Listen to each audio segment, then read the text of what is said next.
patients believe that if they feel fine and have no symptoms, their diabetes must be under control. As a doctor, do you feel this is true, and is there a myth that we need to bust on this? Thank you for a kind introduction, Nutan. So this is a very common myth. I don't have symptoms, so the sugar must be good. Or whenever it goes, my body will tell me. This is the common thing we see in practice, day-to-day practice. So actually, it is not true. Diabetes, as we know, we call as a silent killer. The sugars go high without our knowledge, whether we know it, treat it or not. It is going to cause complication if it is not well controlled. If it's not controlled. So it's important to check the sugars regularly, 3 monthly or monthly, whatever your doctor has told you. Thank you so much, Dr. Rajeshwari. The question I have to Dr. Priyanka is that a very common belief is that eating too much sugar causes diabetes. Is that how diabetes actually begins? So, in short, eating sugar is not directly a cause of diabetes. Now, if you look at the most common type of diabetes, which is type 2 diabetes, so there's a few things that are involved in the pathogenesis or the way that the diabetes happens. So there's something called insulin resistance, which is a hallmark of type 2 diabetes. So insulin resistance means that your body is producing a lot of insulin from the pancreas gland, but it's not able to work at the level of the muscle to deliver the glucose to the muscle like it needs to be. So insulin resistance often happens in patients who are obese or overweight. And we've found that especially in patients who consume a lot of like sugar sweetened beverages or other high calorie foods, which obviously will lead to obesity and overweight over time. So in this way, the insulin resistance develops in these patients, and over time this can contribute to type 2 diabetes. Dr. Tyagarajan, now at the risk of sounding repetitive, but it's also very important still, is it necessary that every patient who has diabetes will develop complications? Or can it be prevented or reduced? And if so, then how? Sure. So diabetes is a problem that can lead to major complications, including heart attacks, strokes, kidney problems, nerve problems, eye problems, and foot problems. Not necessarily everybody with diabetes gets these problems. The biggest thing is, as soon as you are diagnosed with diabetes, you get your sugars under control and maintain that control over the next few years. Especially the first 1 or 2 years after the diagnosis of diabetes, if you take care of your sugars under with a very good control, then your risk of having any sort of the complications we talked about earlier will be less. So that is what we have known from many decades now. Major researchers that are done 20-30 years ago has clearly shown that people who take care of their diabetes within the first 2 years of their diagnosis has lower risk, even 20-25% lower risk of getting heart attack, 20-25% lower risk of getting eye problems, kidney problems, or any diabetes related complications. So that's called metabolic memory. Basically simply saying, if you take care of your body very well in making sure that your sugars are controlled, your body will reward you with having lower complications in the future. So that's the number one thing I would say. Along with that, doing regular exercise, following a proper diet, checking your sugars periodically, and following your doctor's advice, taking your medications on right time, all these things will lead to lower risk of complications. What are the risks associated with high blood sugar levels in patients who already have diabetes? High blood sugar, sometimes it may give some symptoms, sometimes it may be a slow killer. So the symptoms or the immediate manifestations may be a weight loss, or sometimes there may be a disturbing symptoms like burning sensations over the foot. Sometimes there may be a poor quality of life or fatigueness. And many of the times it doesn't give any immediate symptoms. So it is a slow progressive disease, and the symptoms may take years together. Like for example, to have a heart problems, heart failure, or there may be a heart attack, it may take 5 to 10 years, or there may be a brain stroke, or there may be a kidney failure. So these rare problems, it will take 5 to 10 years. So the one should not wait till the symptoms appears. So the yearly deductions and progressive manifestations of the symptoms and watch for complications It is the every diabetic individual should undergo all these tests. How does diabetes affect wound healing, and how does it increase the risk of infections? What advice will you give to patients with diabetes, especially who are undergoing surgery? So as comparing with the non-diabetic population, diabetic population, they have double the risk. One is the risk severity is very high, and the recovery time also will be delayed in uncontrolled diabetes. So every diabetic individual should maintain a good glycemic control, because the microorganism will multiply very fastly in uncontrolled diabetic environment as comparing with the well-controlled diabetes. So those natural sugars like in fruits or in honey, is it safe for people with diabetes?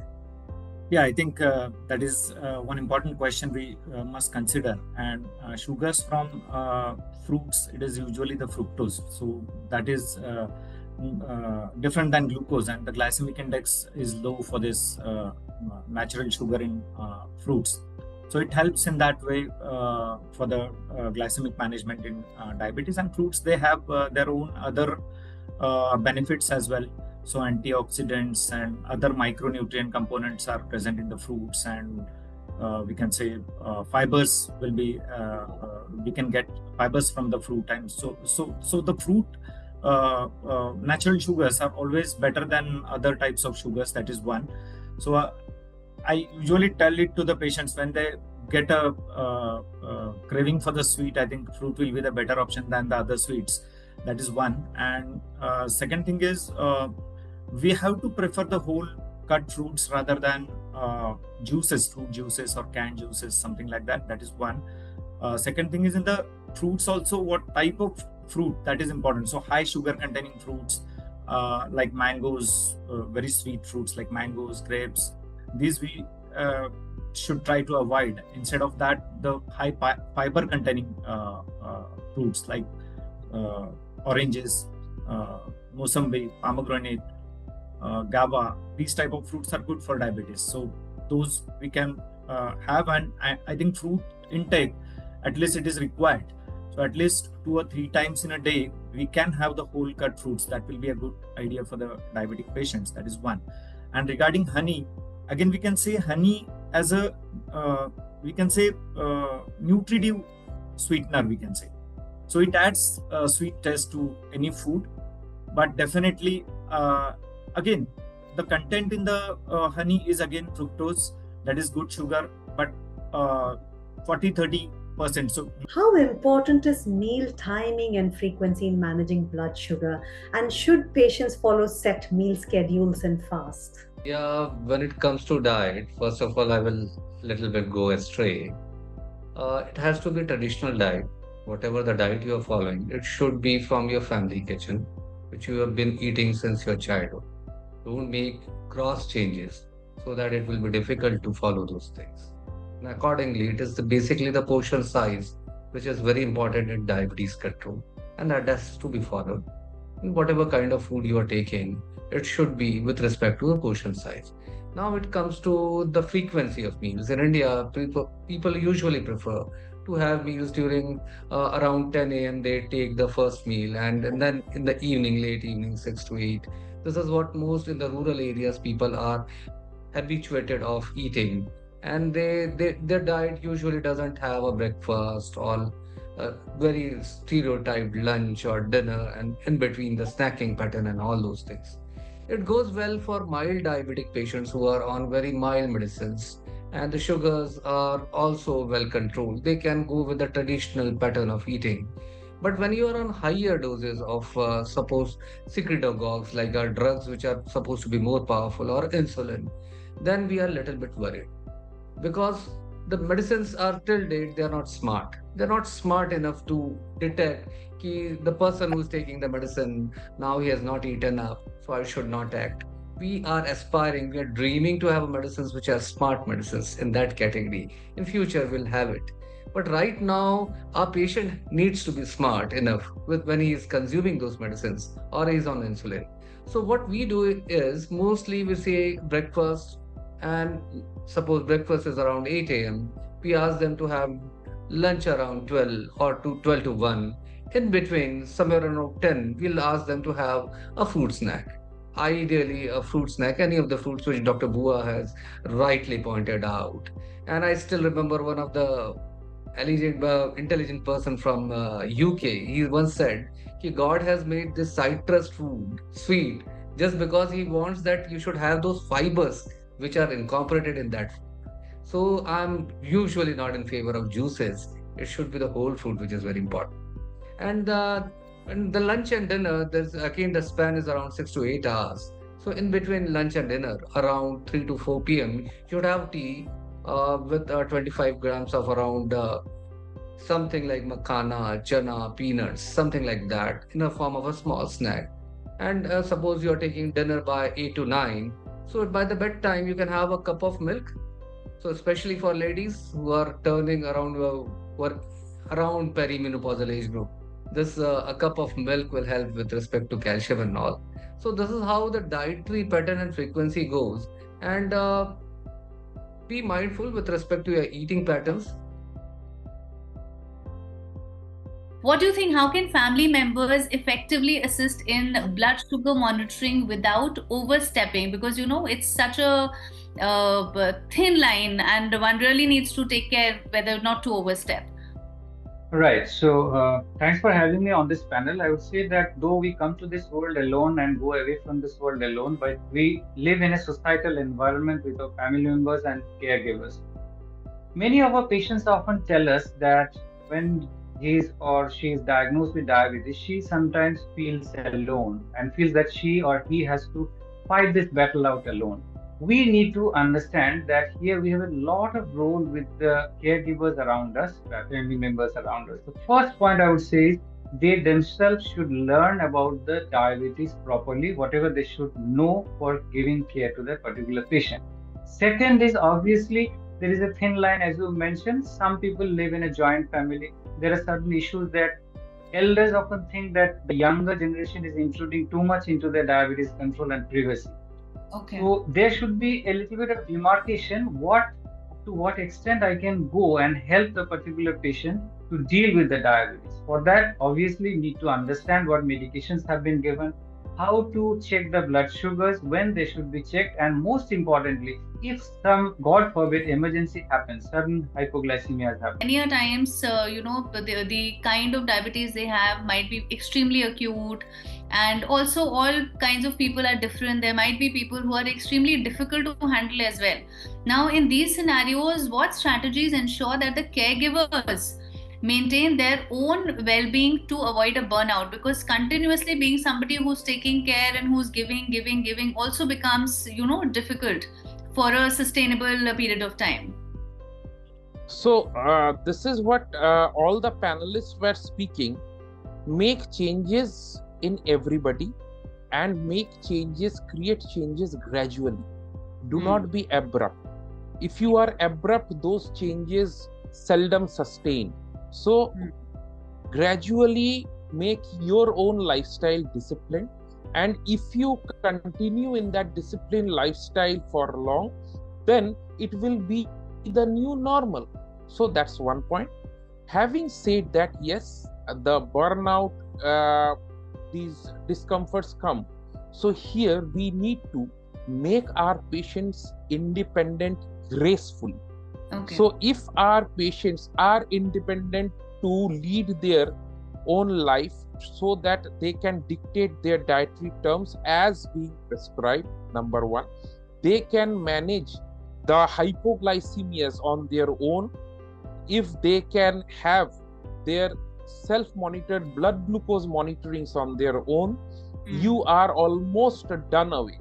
Okay. Now, if the patient injects his or her insulin on her own, so you need very few things to do for that patient. The patient is self-dependent. Only thing is that you will just have to keep a vigil as per 5 days, 10 days, as Dr. Ridish Narayan Chakravarti explained, that whether the patient is following the drugs. And another, okay, there will be one off days often in 1 month or two, in a month or two. So what happens there, everybody of us enjoy together along with the patient. So that will prevent burnouts. And when in case of compromised patients, elderly, frail diabetic patients, there has to be caregiver. Only remember one thing, they cannot do things on their own. So what are the technical aspects, mechanical aspects? If possible, somebody is there who is employed. And if somebody is employed, make sure one thing, sit by the side of the patient at least for 15 minutes every day and have a chat as being a near and dear one.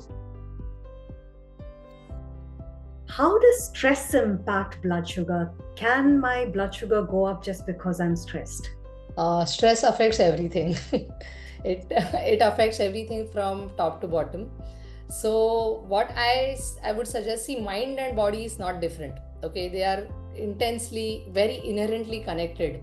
So no, I exercise, but there are some patients, if you see that they are exercise, they eat well, but still their sugars are not well. And if you dig deeper, they are having some serious stressful situations going on in their life, and that is one of the reasons which the sugar levels are not controlled. So what happens whenever there are two kinds of stress? Something is like an acute stress, like say a tiger comes in front of you, or something, you fall, or something, some acute stress, or something which chronic stress, which most of us go on through a day-to-day life. So whenever there is acute stress, what happens? All these stress hormones, something like noradrenaline, which causes palpitations, which causes you can feel your heartbeats, and that increases, the cortisol level go up. All these hormones, what they do is they cause the liver to secrete gluconeogenesis, means it causes the liver to produce more glucose because the body senses. Let's talk about sleep and good quality of sleep. Is there any correlation between diabetes and sleep? Yeah, so the diet may vary between the globe, between the India, north or south, and but the sleep is same almost across the globe. So ideally, nowadays there are a lot of focus has been shifted towards the sleep pattern, and one is the quality and is the quantity. So the at least 6 to 7 hours sleep, that is the recommendations. So what are the 3 mantras that you give to people if they have to live well with diabetes? I'll start with Dr. Philip. So Dr. Philip, what would be your 3 mantras that you would want to let others know?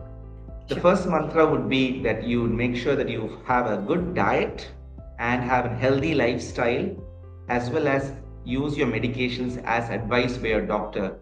And it's very important that you follow up with the doctor periodically and checking the HbA1c and the blood sugar monitoring.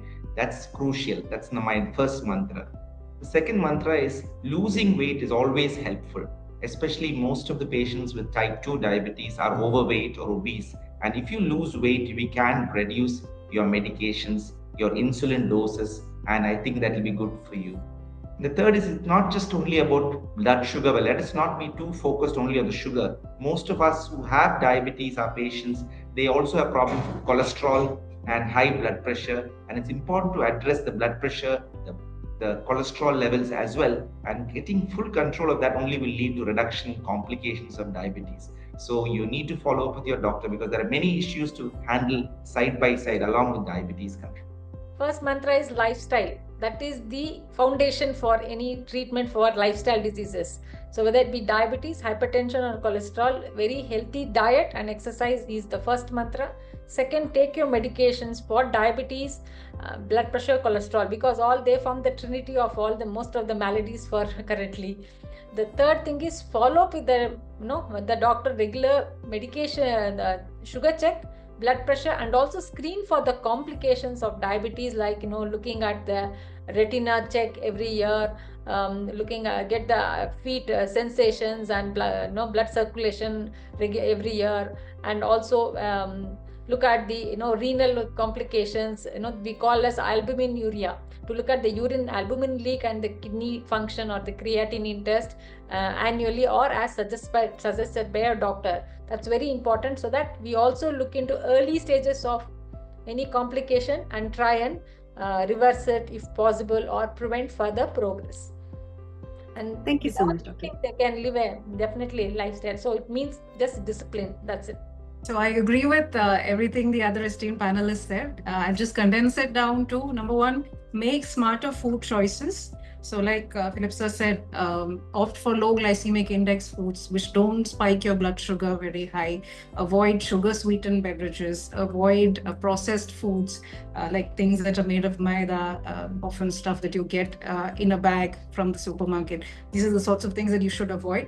Instead, opt for high fiber foods like vegetables, certain amounts of fruit in limited portions, and whole grains. Number two, or the second one that I would say is exercise, regular exercise, especially in patients with type 2 diabetes with significant amounts of insulin resistance. Strength training, that is, building muscle, will greatly improve your insulin resistance and will help you manage your blood glucose better, will help your medications act better to lower your blood glucose. And the third thing is monitoring. Follow your doctor's advice on your routine checkups, because as we've already discussed, many of the complications of diabetes don't show up symptomatically until it's too late to do anything about them. So regular monitoring, and that includes regular monitoring by the patient of their blood glucose with a glucometer at home, which can really, really improve a patient's glycemic status over time. So that would be my 3 mantras. So first is good diet, second is good amount of exercise, and lastly I would say good sleep and good mental health status. And if I tell you, there is a lot of study on glycemic happiness index as well.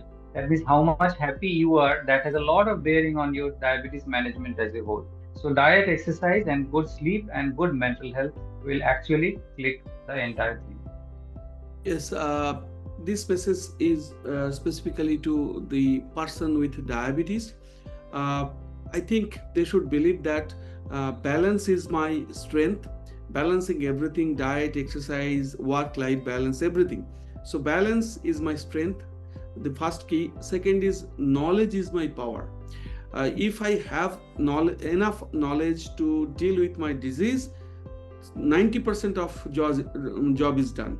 And thirdly, every individual with diabetes should believe that I thrive. I just don't just survive.